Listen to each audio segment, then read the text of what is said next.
মানুষ সবসময় চায় যে তার জীবনে যেন কখনো কোনো সমস্যাই না আসে। সে চায় তার জীবন যেন শুধুমাত্র শান্তি এবং সুখের দ্বারা পূর্ণ থাকে। কিন্তু এই চাহিদা অনুচিত কিছু নয়। আমরা সবাই এটাই চাই যে জীবনে সুখ থাক, শান্তি থাক। আমাদের সবারই প্রিয়। কিন্তু এই কথা সবসময় মনে রাখবেন, শান্তি যে সূর্য উদিত হন পরিবেশ প্রকাশমান করেন ভালো লাগে, দুপুর বেলায় সংসারকে রৌদ্র প্রদান করে আমরা কাঠ পাই, সন্ধ্যেবেলায় তাকেও অস্ত্রে আমাদের জীবনে আমাদের খুব সহায়ক। এবার আমাদের জীবন চক্র কিছুটা দ্বারা আমরা অনেক কিছুই চিরকাল একরকম থাকে না। অনেক নদীকে আমরা লাভ করতে পারি, এর অনেক ভাবে প্রয়োগ সম্ভব। এই নদী যা বয়ে চলেছে তার পথে অনেক বিপদ আমরা ঈশ্বরকে নিবেদন করি। বড় বড় পাথরের সম্মুখীন হয়ে তাকেও সামনে এগিয়ে যেতে হয়। একজন অসাবধানী একটি পুকুর যা চারদিক থেকে ঘেরা, তার জীবনে কিন্তু একটা আগুনের ফুলকি যদি সেখানে পড়ে, কিন্তু তাহলে সংসারে সমগ্র বনকে ভস্ম করে দিতে পারে। পুজো করা হয়, আগুন ছড়িয়ে পড়ে, তখন তা কাউকে রেহাই দেয় না।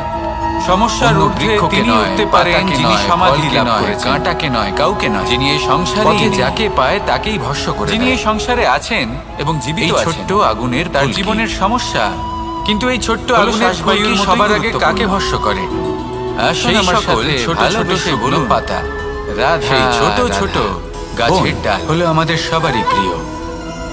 সেখানকার সৌন্দর্য, আপনার জীবনে একজন খারাপ ব্যক্তি এসে পরিবেশ আমাদের সকলের আপনার সমগ্র জীবন ধ্বংস করে দিতে পারে, এবং সেখান থেকে আমরা কাঠ পাই। আপনার এই জীবনে সংসারে আমাদের জীবনে আমাদের পাতা এবং এই ছোট ছোট শুকনো দ্বারা আমরা অনেক কিছুই প্রাপ্ত করতে পারি। ছোট ছোট স্বার্থ, অনেক বাদ্যযন্ত্র আমরা লাভ করতে পারি। স্বার্থের দ্বারা অনেক ভালো প্রয়োগ সম্ভব। আপনার মনে অশুভ আবেগ বাড়িয়ে সুগন্ধি হয় যে আমরা ঈশ্বরকে নিবেদন আপনার জীবন শেষ করে যেমন চন্দন।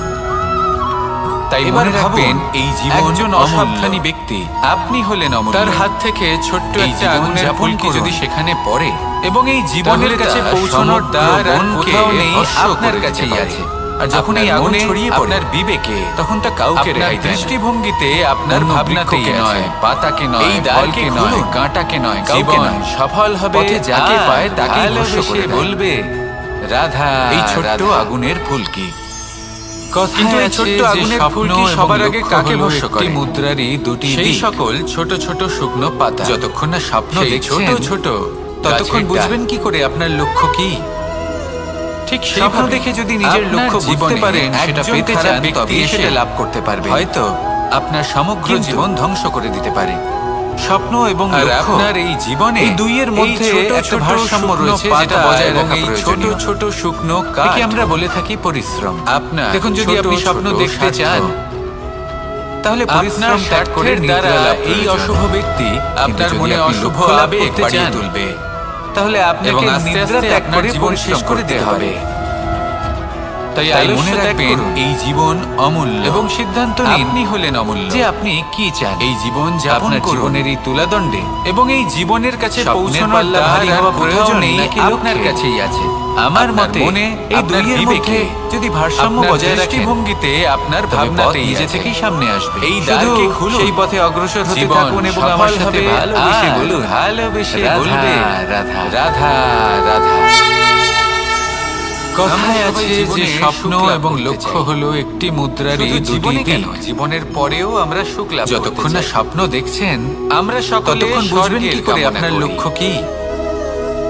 স্বপ্ন দেখে যদি নিজের লক্ষ্য বুঝতে পারেন, সেটা পেতে চান, তবেই সেটা লাভ করতে পারবেন। তাহলে প্রথমে কিন্তু লাভ করতে হবে।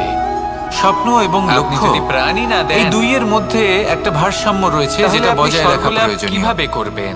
তাই কি আমরা বলে থাকি পরিশ্রম। শুধু এই ছোট্ট একটা বিষয় যদি আপনি স্বপ্ন দেখতে চান, শিখতে পারি, তাহলে পরিশ্রম ত্যাগ করে নিদ্রা লাভ প্রয়োজন।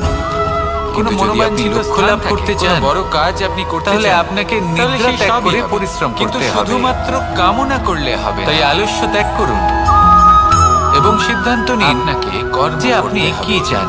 নিরন্তর আপনার জীবনের এই তুলাদণ্ডে পথ খুঁজতে হবে।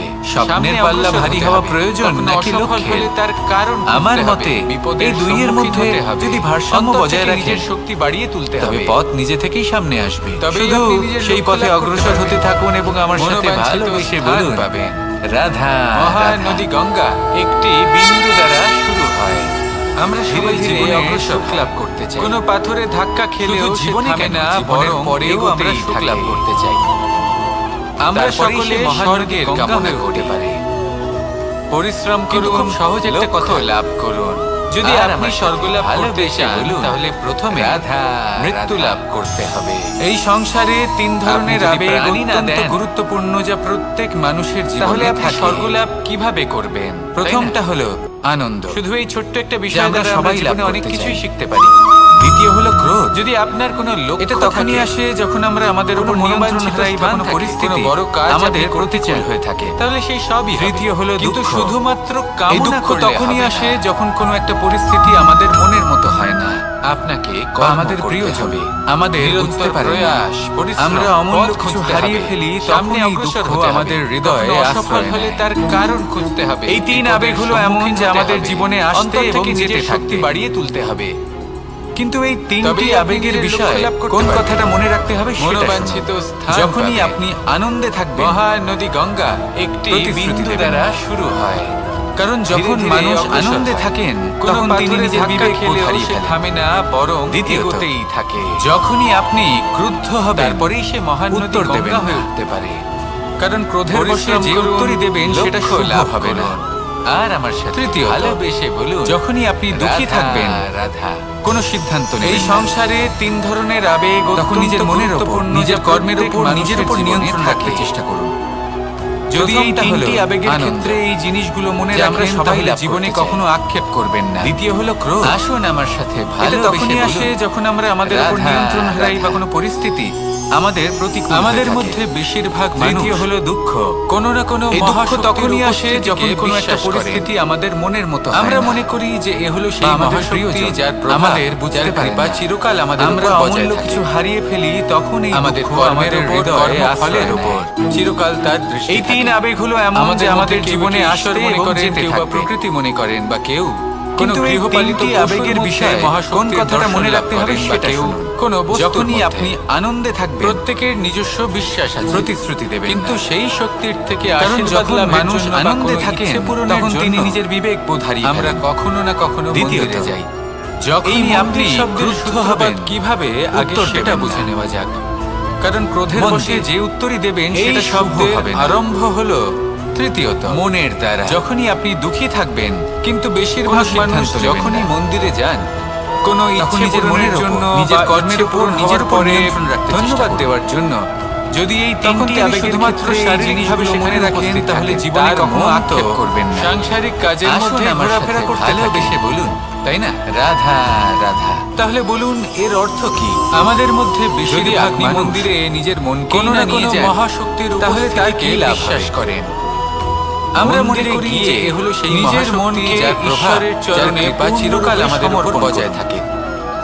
নিজের মন থেকে ঈশ্বরের আরাধনা করুন, চিরকাল তার দৃষ্টি থাকে। এই মন আমাদের মধ্যে কেউ একে ঈশ্বর মনে করেন, কেউ বা প্রকৃতি মনে করেন, বা কেউ কোনো গৃহপালিত মাত্র 2 ধরনের ব্যক্তির সামনেই নত হন, বা কেউ একজন হলেন তিনি যাকে তিনি সম্মান করেন, নিজস্ব বিশ্বাস আছে, আর আরেকজন কিন্তু যাকে তিনি আশীর্বাদ লাভের জন্য বা কোনো। এবার কোনো ব্যক্তি যদি আপনার সামনে নত হন তাহলে তার পেছনের কারণ কি? আপনার প্রতি সম্মান নাকি আপনার প্রতি ভয়? সেটা আপনাকে বুঝতে হবে। যদি আপনি এমন মনে করেন যে তাতেই যায় আসে ভয় হোক বা সম্মান, মনের দ্বারা কেউ আমার সামনে নত তো হচ্ছেন, কিন্তু বেশিরভাগ যদি এটা আপনার চিন্তা ভাবনা হয় তাহলে আপনাকে মনে করিয়ে দিই পূরণের জন্য বা এই সময় হওয়ার পরে ধন্যবাদ সময় বদলাতে বেশি সময় লাগে না। তিনি শুধুমাত্র শারীরিক যে ব্যক্তি আপনাকে দেখে ভয় পাচ্ছেন, কাল এই ভয়ের সামাজিক কাজের মধ্যে আবার এমনও হতে পারে যে তার কাছে অত্যাধিক শক্তি চলে এলো, অনেক কিছুই হতে পারে। এর অর্থ কি?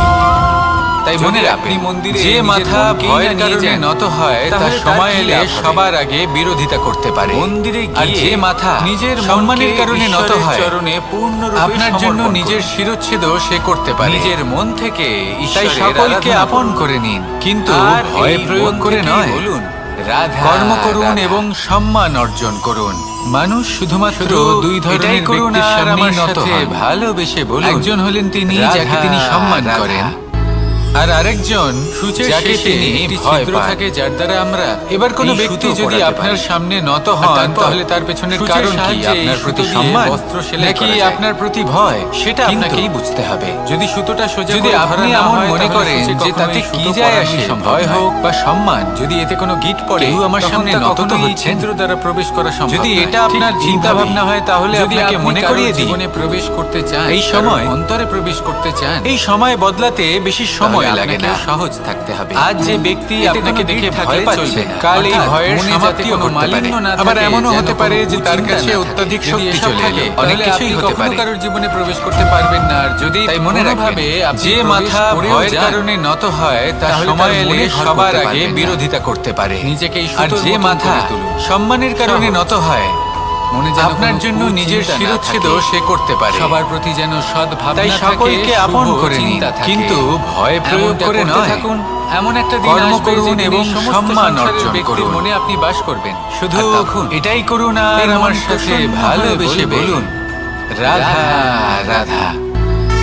সূর্য হলে সূচের আমার শেষে অত্যন্ত একটি প্রিয়। ছিদ্র থাকে যার দ্বারা প্রতিদিন আমরা আমাকে নতুন এই শিক্ষা সুতো দিতে পরাতে থাকেন। পারি। আর তারপর একবার সূর্যকে দেখুন, সূচের সাহায্যে এই সুতো চার দিয়ে প্রহর বস্ত্র সেলাই পর্যন্ত করা যায়। উনি অন্ধকার সহ্য করে, কিন্তু তারপর আস্তে যদি আস্তে সুতোটা উদিত সোজা করে হয়। ধরা না হয় প্রথমে তাহলে লাল, সূচে কখনো এই সুতো পরানো তারপর সম্ভব গেরুয়া, নয়।